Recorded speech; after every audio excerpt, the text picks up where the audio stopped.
Assalamualaikum warahmatullahi wabarakatuh. Kita bisa hadir di majelis yang mulia ini dalam kondisi yang sehat walafiat insyaallah. Lalu sehat walafiat yang Ibu. Alhamdulillah.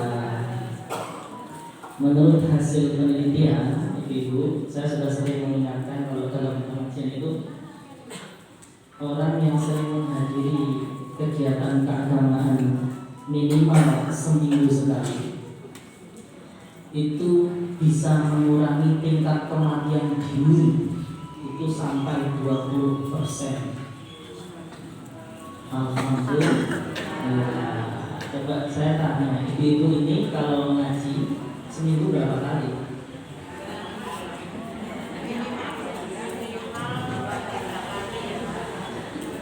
Kalau ditutupin itu ya hampir tiap hari ada.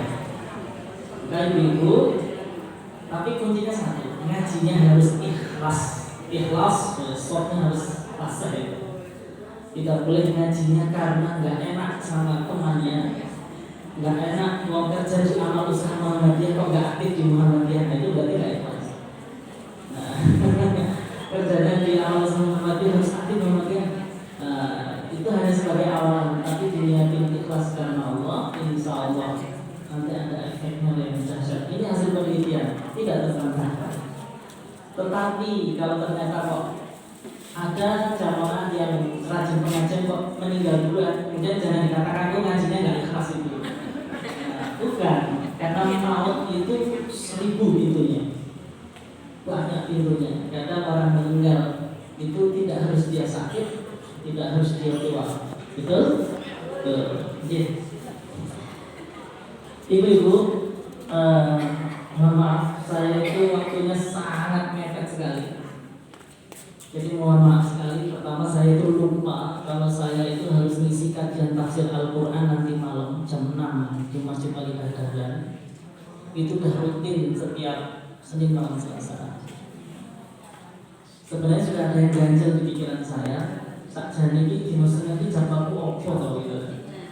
Makanya saya belum bisa ngasih jawaban ketika diminta itu, karena belum ketemu sampai berhari-hari itu belum ketemu gitu. Nah ketika saya sudah mengiyakan, baru ketahuan. Padahal saya tadi barusan dari kampus ya. Dari kampus ini kan sekitar 20 kilo. 20 kilo. Ini nanti saya harus kesana lagi. Maghribnya itu kan jam 6 kurang berapa? Kurang 15. Jadi saya sini sana itu kalau sore itu 30 menit nggak nyampe. Jadi paling lama jam 5 itu saya harus jalan. Jadi mohon maaf sekali kalau nanti tidak bisa lama. Saya akhirnya agak lega karena kalau saya jam 15.30 sudah mulai. Ternyata 15.30 itu perjalanan jamaah ya. Mengkondisikannya baru betul waktu 30 menit ya. Jadi Ibu, sejarah kepemimpinan Islam dan sejarah kepemimpinan perempuan dalam Islam. Nah, saya ingin mengajak kepada Ibu tentang literasi nasib perempuan sebelum Islam datang. Di dalam beberapa buku, termasuk buku tentang perempuan yang ditulis oleh Profesor Syihab, itu dijelaskan nasib perempuan sebelum Islam datang itu, mohon maaf sekali, itu sangat hina. Dalam tradisi Cina,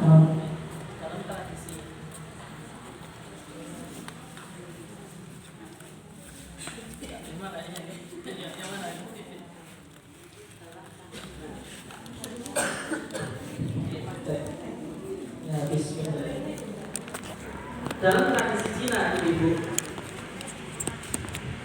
itu nasib perempuan itu sangat tragis. Misalnya itu disebutkan kalau laki-lakinya meninggal dunia, suaminya meninggal dunia, dan istrinya masih sehat walafiat, harus ikut mati pada detik itu juga. Bisa dibaca nanti jelasnya. Jadi ketika suami itu meninggal dunia dan suami itu harus dibakar, dalam tradisi di luar Cina itu juga pada saat itu perempuan tidak harus dibakar.